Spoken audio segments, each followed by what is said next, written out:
Hey you guys, this is Jules. I did a project today, something that I've been wanting to do for the longest time, and this is a spool that I made. I made my own. I just recycled some stuff and I made my own. Here's the bottom circle, the top circle here, and guess what I used? It's a bathroom tissue roll, and I used Webster's Pages Life's Portrait, and I just want to show you guys how to make your own spool. What I used was my lace that I have. Actually, I have this lace for sale now. And I used one entire package of the metal flowers from Marion's collection. Now, my other camera is jacked. I don't know what happened to it. It's not recording, and I'm so sad. So I'm going to have to go buy me a camera. So I'm using my other one that doesn't focus really well, so I will be taking detailed pictures of this and posting it on my blog so you guys can see. So I'm using Prima and Prima, like the flower spray, and I just broke it up into pieces. Let me show you. I went to grab these really quick. So the Prima that I used was these flower sprays. And this is something that I've had, oh my gosh, I bought last year. I don't know if they still have these, but I'm going to be looking for them because I really like them and I love the colors. Anyways, this is what I used. I used this whole entire spray, the whole thing. I broke it all up and ripped all the pieces off. And I used the entire package of the vintage trinkets. But I found this on clearance for like $2. I think normal price is like $10. But it's actually like a garland of beads. Okay, so here it is, a garland. And then there's little strings that hang off of it. And it has all these little pearls on it. I bought that because it was on clearance, and I'm like, I can use this. I know I can definitely use it, and you just never know what you find on clearance. You might have noticed that I didn't use any Prima bling at all because there's so many pearls on it, and the vintage trinket has pearls and bling on it already, so there was no need for it. Also, what I used was my physics die, which is the circles, number 2, and then my bathroom tissue roll. And what I did with this one, I cut in half and I stuck the other one inside because I wanted it for sturdiness. Oh, another thing that I used was my xoxo. This is one of my new little punches. And it cuts out butterflies. Baby butterflies.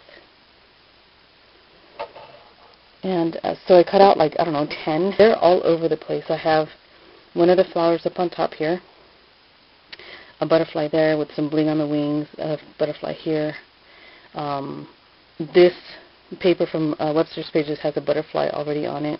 I used some of my paint, my vintage white acrylic paint, and I kind of distressed it. I did a distressed look. I don't know if you can see that, but it's like brush strokes all on the edges, and I painted the edge around I used a small eyelet in antique brass and put in a jump ring, and using an old necklace of mine, cut out from Webster's Pages, one of the bird cages, and then I used this little flower here to be what it was hanging from, and then I attached a butterfly with some bling on the wings and on like a dimensional, so it hangs there, and it's got like the little tassel-y look with the chain extended there, so it's just kind of hiding behind there. You can't really see it.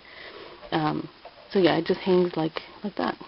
So I grabbed the spray and I broke it up in pieces and just glued it down and did the same thing. See the white the leaf ribbon back there? You can see some of it here, right there. And then I just got a string, a nice big string, 6 to 8 inches maybe, of the pearls on the string that I was just showing you, that garland, and just wrapped it around and on the ground part, on the floor part.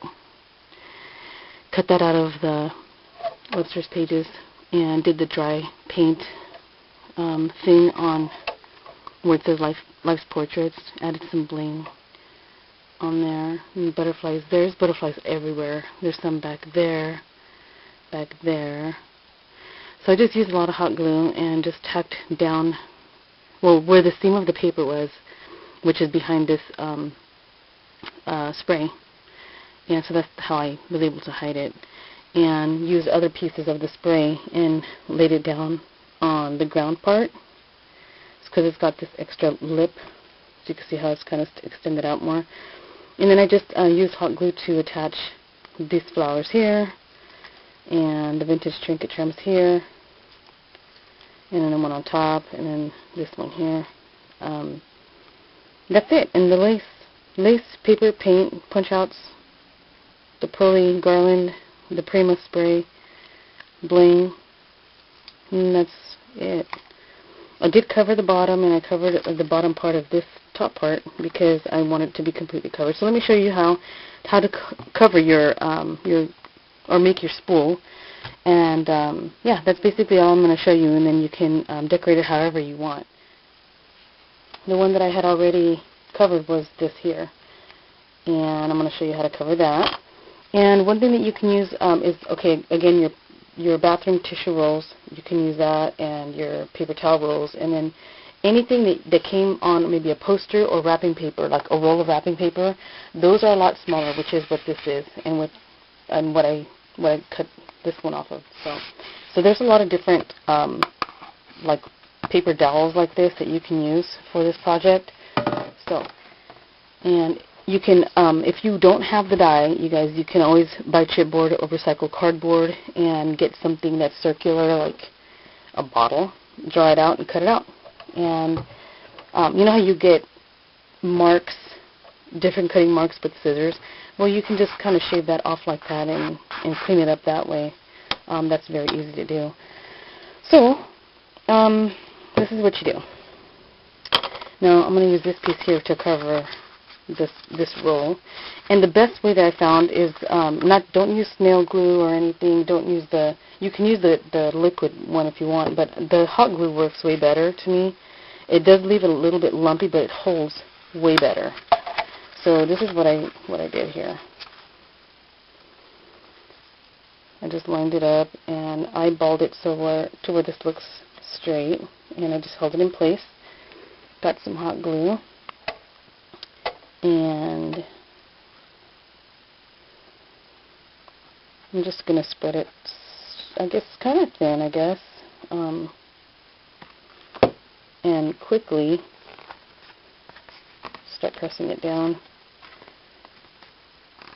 If for some reason you get to it kind of late and you can feel a lot of bumps, what you can do, and this is what I've done before too, so don't feel bad if it happens, but you can actually grab your heating tool if you have one. It's quiet. I like this one. Okay, so you can actually, like, be careful not to burn yourself. Oops. But you can heat it up and take it away. Heat it up and then press and heat it up a little bit more, because it softens the glue down underneath it.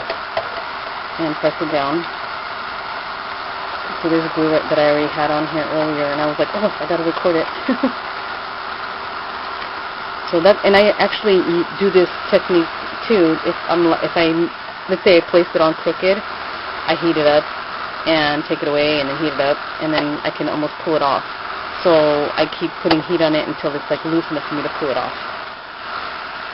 Okay, so that's the simplest way for me to take it off if you're using hot glue, is to kind of reheat it, being careful and being mindful of other stuff that you have, because I did take something off of here. I can't remember what it was. I think it was a charm. The charm gets so hot you can burn yourself, and the lace will burn. So I had to be careful. And two, the garland of pearls is on like fishing wire or plastic string, and that can melt and break. So you have to be careful and be mindful of what's in that same vicinity of what you're trying to melt back off. So there, I just did that. And then if you want, you can use the snail adhesive or your ATG or whatever else adhesive that you want. I actually really liked how this worked out, so I'm going to go ahead and continue with the hot glue. And I'm just doing sections because I don't need to get it all over the place. And what you can do, you guys, is get a complete strip, like from a whole 12 by 12 sheet, and you can actually cover it till it closes, until you got this completely covered, and then leave the strip. You can add little embellishments to it and add pictures to it, and you can have your spool sitting on like already decorated, and it can be sitting on one end, and you can have it like it'll look like a film strip or something, but you can have your strip of paper. If you manipulate it and mess with it a little bit, it can actually stick out, and it'll be like a picture frame kind of a thing. And it's based off the spool on the side, and it's just kind of coming out, and all you have all your embellishments and stuff on it. So you can do that. And I was thinking of doing that with this, and I think I am going to do that. Just haven't gotten to it yet. Okay. And then I'm just going to I'm trying to stay in frame here too.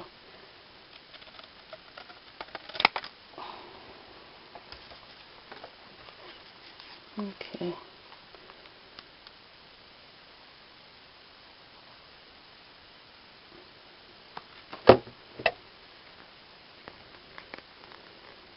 And with that one, oh my gosh, I used my ATG and it didn't hold.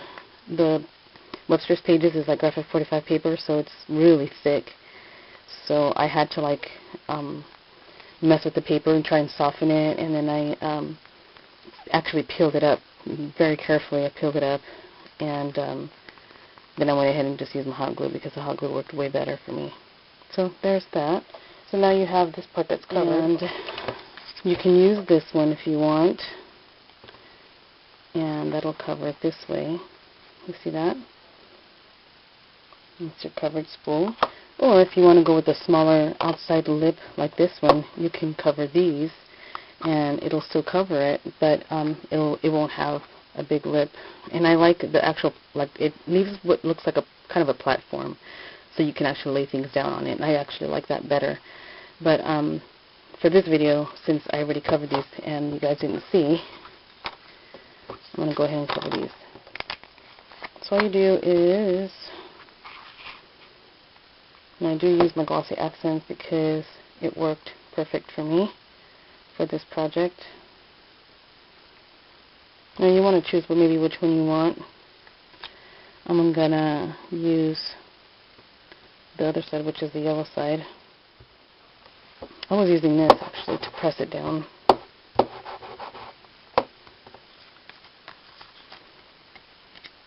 Then you want to cut it all off.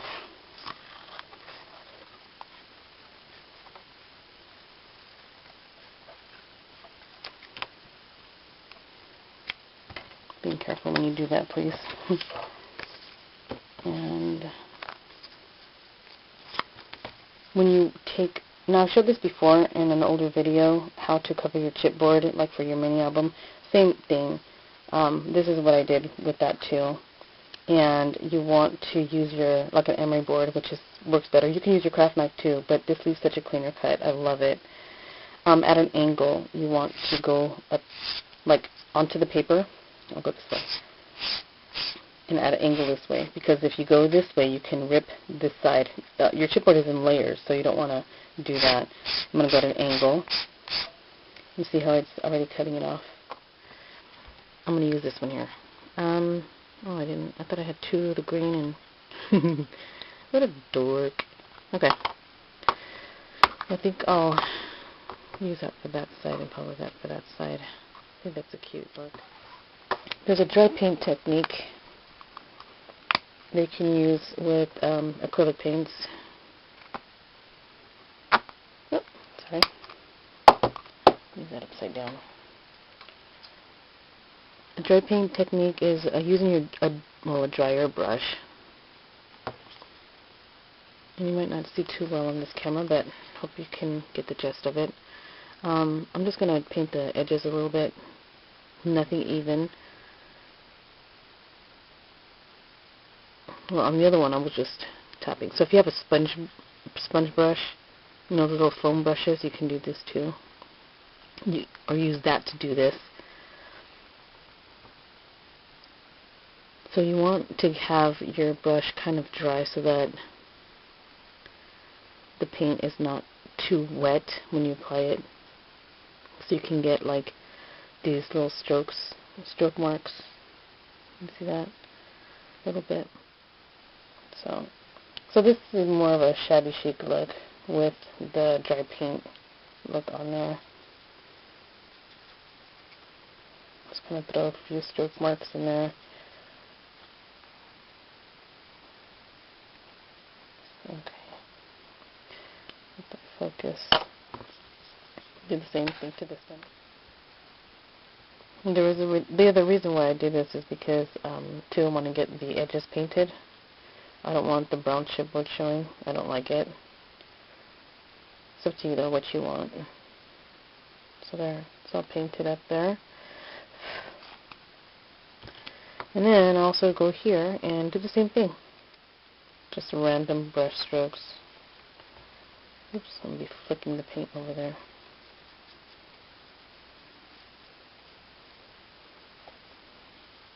Okay.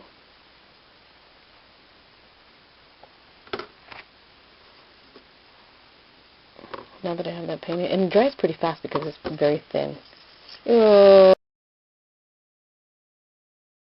little fly fell in my paint water. Gross. Get my fly.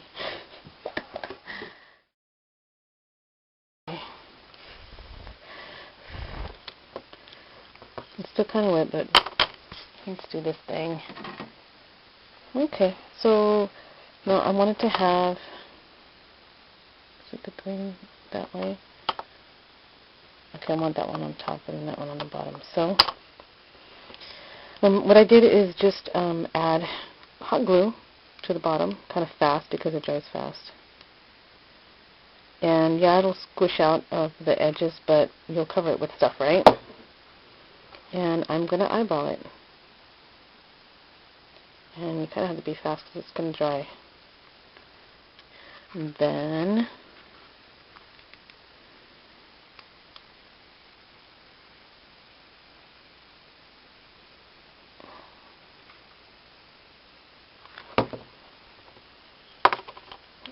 do the same thing and eyeball it. Perfect to me. So you guys, there's your handmade spool. Very easy to make. There you are. And then decorate it however you want. Alright guys, I'll talk to you later. And be sure to check out my blog for detailed pictures of my spool that I finished. It's cute. Alright guys, have a good day. Bye.